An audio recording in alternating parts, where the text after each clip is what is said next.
But again ಎಲ್ಲ cinema KGF ಆಗಲ್ಲ, ಎಲ್ಲ ಸಿನಿಮಾ ಕಾಂತಾರ ಆಗಲ್ಲ.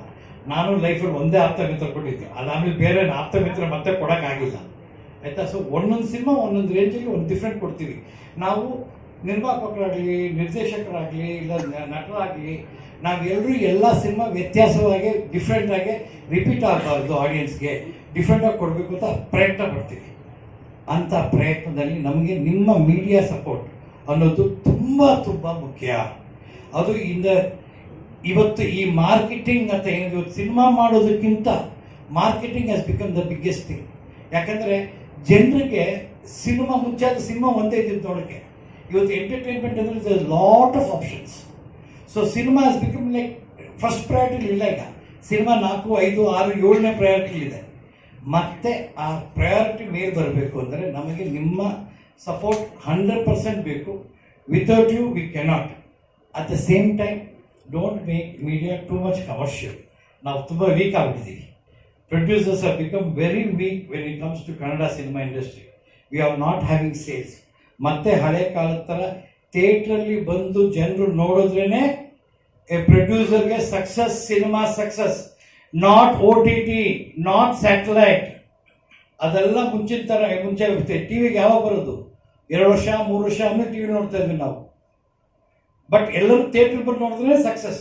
ಅದೇ ಥರ ಇವತ್ತು ಎಲ್ಲ ಕನ್ನಡ ಸಿನಿಮಾ ಥಿಯೇಟ್ರಲ್ಲಿ ಓಡಿದ್ರೇ ಸಕ್ಸಸ್. ಸೊ ಅದಕ್ಕೆ ನೀವೆಲ್ಲರೂ ನಮ್ಮ ಸಹಕಾರ ಮಾಡಬೇಕು. ಒಂದು ಒಳ್ಳೆ ಉತ್ತಮ ಸಿನಿಮಾ ಬಂದಿದೆ, ಇದನ್ನು ಇನ್ನೂ ಚೆನ್ನಾಗಿ ರೀಚ್ ಮಾಡಿಸಿರಿ. ಐ ವಾಂಟ್ ಇದು personal request. Not because it is my friends film, it's A Kannada cinema. Kannada ಚಿತ್ರರಂಗ ಉಳಿದ್ರೆ, ಜನರು ಬಂದು ಕನ್ನಡ ಸಿನಿಮಾ ನೋಡಿದ್ರೆ ನಾವೆಲ್ಲ ಈ ಥರ ಮತ್ತೆ ಬರ್ತೀವಿ, ಮತ್ತೆ ನಂತರ ಎಲ್ಲರೂ ಬರ್ತೀವಿ. We are all there. So ನೀವು ಸಪೋರ್ಟ್ ಕೊಟ್ಟರೆ ನಾವು ಉಳಿಯೋಕ್ಕೆ ಸಾಧ್ಯ. So my sincere request, support us. Good film God has given us. ಇದನ್ನು ಎಷ್ಟು ರೀಚ್ ಮಾಡ್ಸೋಕ್ಕಾಗುತ್ತೆ will try to reach. And I want to congratulate the director and this hero who I always say most simple hero, most wonderful person to work with. ಯಾವ ಥರವಾದಿಲ್ಲದೆ very humble and very dedicate sincere person.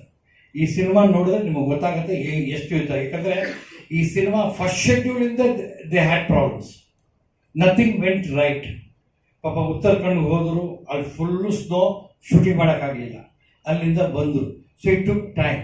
ಇವತ್ತು ಇಷ್ಟು ಚೆನ್ನಾಗಿ ಮೂಡಿ ಬಂದಿದೆ ಅಂದರೆ ಒಂದು ದೇವ್ರ ಕೃಪೆ, ದೊಡ್ಡವರ ಆಶೀರ್ವಾದ. ಸೊ ಒಳ್ಳೆ ಸಿನಿಮಾ ಆಗಿದೆ. ಸೊ ಎಲ್ಲ ಎಂಟೈರ್ ಟೀಮ್ ಎಲ್ಲರಿಗೂ ನನ್ನ ಒಂದು ಅಭಿನಂದನೆಗಳು and all the best. Thank you for giving us a good cinema.